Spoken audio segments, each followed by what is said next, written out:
अरे राधानी ऐसे मत करो, देखो तो, इन तमाल के वृक्षों को देखो, देखो, देखो तो इन तमाल वृक्षों के ऊपर सारी ये बेलियां कैसे कैसे खिली हुई हैं।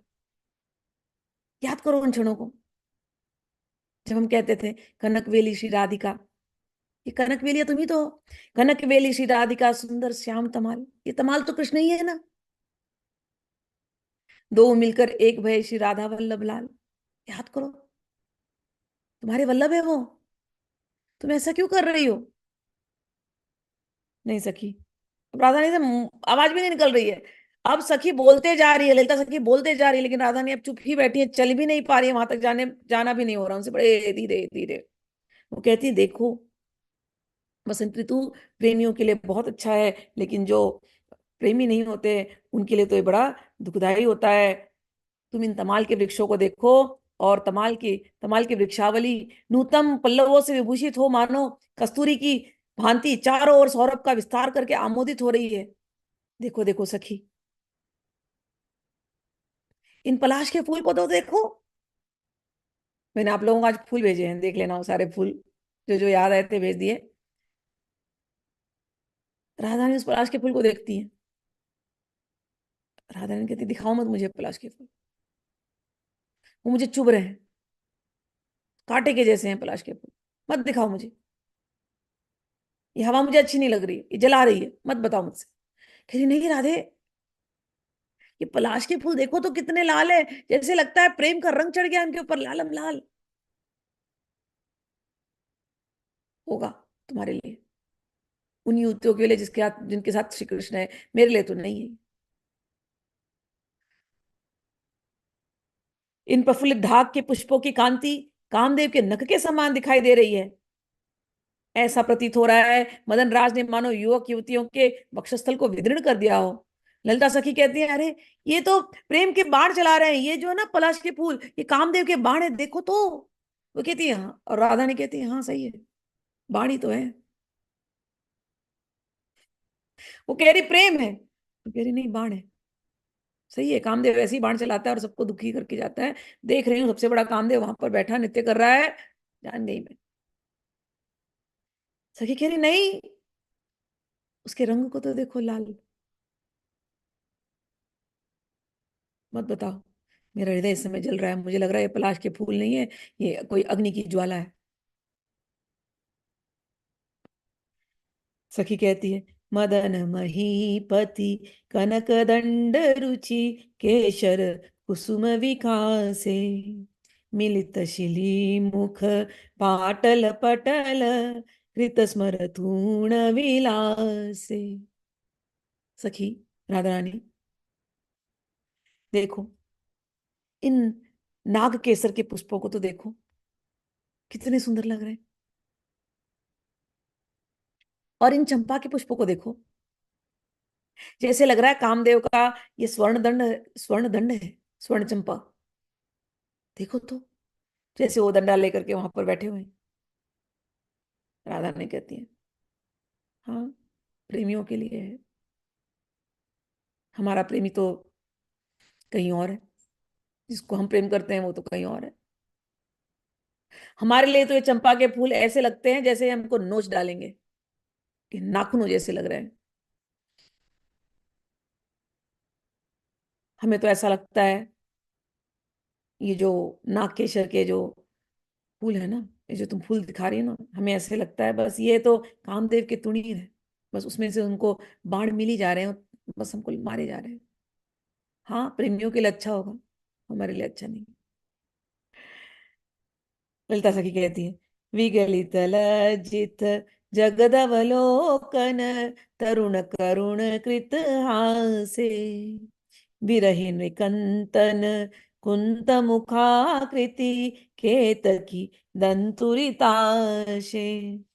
हे सखी, हे राधानी, हे स्वामी जी, आप ऐसी बात मत कीजिए।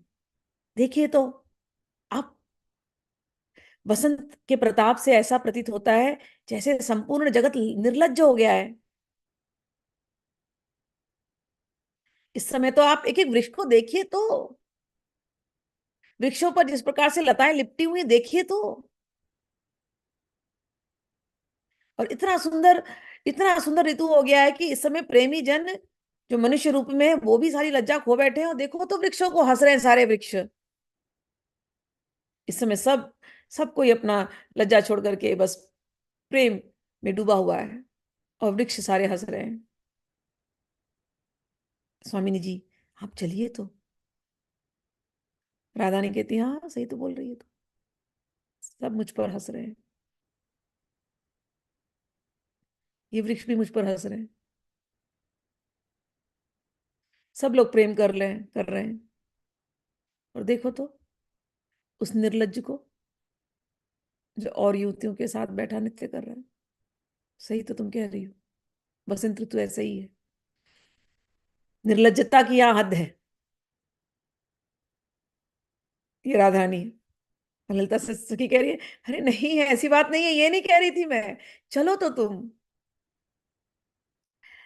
देखो तुम, माधविका परिमल ललिते नव मालिक याति सुगंधौ मुनि मनसामपि मोहनकारिणी तरुणा कारण बंधौ।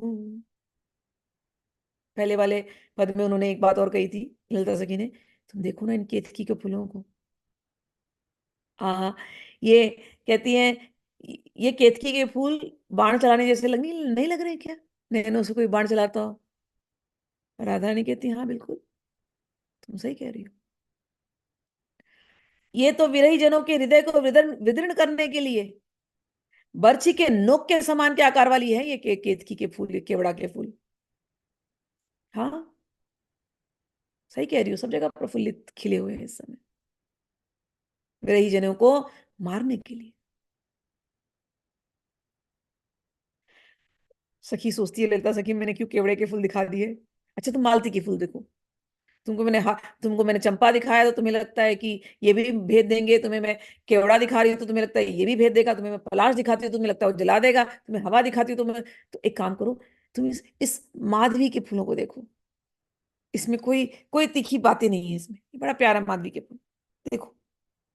माधविका परिमल ललिते नभ मालिक या तो सुगंधौ मुनि मन सामपि मोहनकारिणी तरुणा कारण बंधो। कह रही ये वसंत मास में वासंती के पुष्पों से, इनके मकरंद से अतिशय ललित एवं मनोहर हो रहा है यहाँ का वातावरण। और ये जो नवमल्लिका, ये जो जूही के फूल खिले हैं, ये तो छोटे छोटे देखो, सुन करके देखो कितने सुंदर है, इनके पुष्पों की सुगंध कितनी अच्छी लग रही है। और ऐसा मौसम है, ऐसी ऋतु है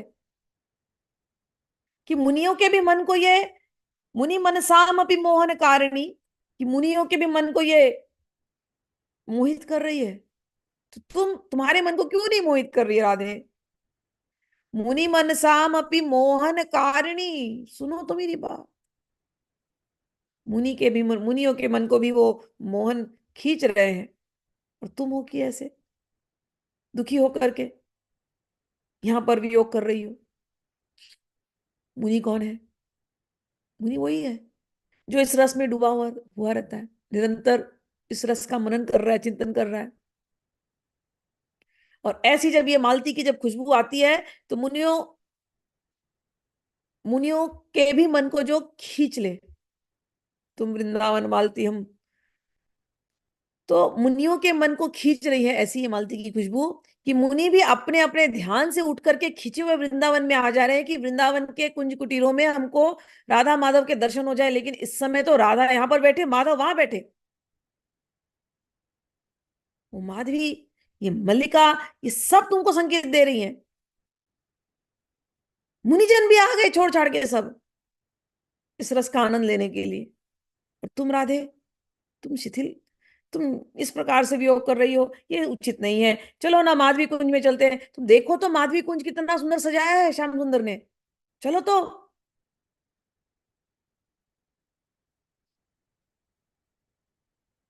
कहती है कि मुनियों के मन को जीतती है और तरुणों के मन को ये हिलाती है ये वसंत ऋतु। राधा ने कहती है हाँ बिल्कुल सही तो कह रही हो तुम। मुनियों के मन को उनके भी मन को मोहन करती है, और तरुणों तरुण के मन को हिलाती है। बिल्कुल मेरे भी मन को एकदम हिला दिया है इस समय। मेरा भी मन खूब हिला हुआ है इस समय।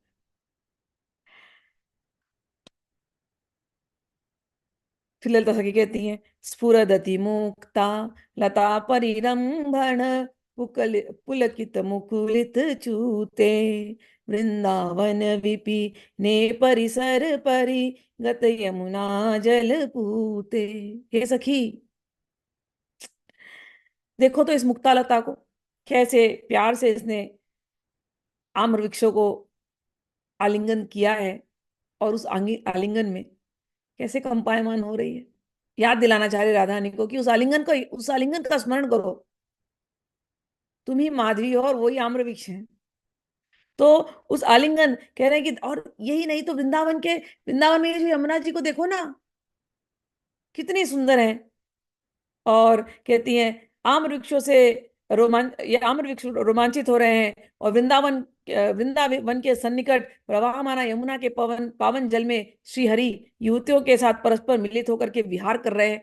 तुम याद तो करो, तुम ऐसी नायिका नहीं हो, तुम वामा नायिका हो। तुम जाओ वहां, एक बार जाओगी तो तुमको छोड़ करके कहीं और नहीं जाएंगे। और वैसे भी वो, अब लेकिन वो मन में जब आ जाता है ना राधा रानी के कि मुझे छोड़कर चले क्यों गए हैं, और वो दुखी है, तो अब मन कुछ सोच नहीं रहा है। तो राधा रानी कहती है, हाँ बिल्कुल ठीक है, यमुना भी तो क्या है, यमुना को भी तो आनंद ही है, तो यमुना तो उन्हीं की है, आनंद ही आएगा। सही बोल रही हो तो। राधा रानी एकदम दुखी, और सखियां समझाई जा रही है कि देखो यमुना को, देखो यमुना के गोद में वृंदावन है, देखो तो कितना सुंदर है। और ये तुम्हारी राजधानी है, यहाँ की तुम रानी हो, और वो वो रसिक शेखर है। सखी, कुछ हुआ नहीं है, बस समझा रही हूँ, चलो चल के मेरे साथ चल करके वहां देख लो, तसल्ली कर लो, कुछ नहीं है। वो तो केवल आपके आगमन के लिए सारी तैयारियां हो रही हैं वहां पर, और श्याम सुंदर सबके साथ तैयारियां कर रहे हैं कि राधा नहीं आएंगी तो आज हम लोग इस प्रकार से नृत्य करेंगे, आज हम लोग इसको ऐसे सजाएंगे, और कुछ नहीं है सखी। वो तुम चलो, तुम मेरे साथ चलो। और खींचते हुए वो उनको आगे ले जाती हैं। तो आगे के भाव हम लोग कल सुनेंगे।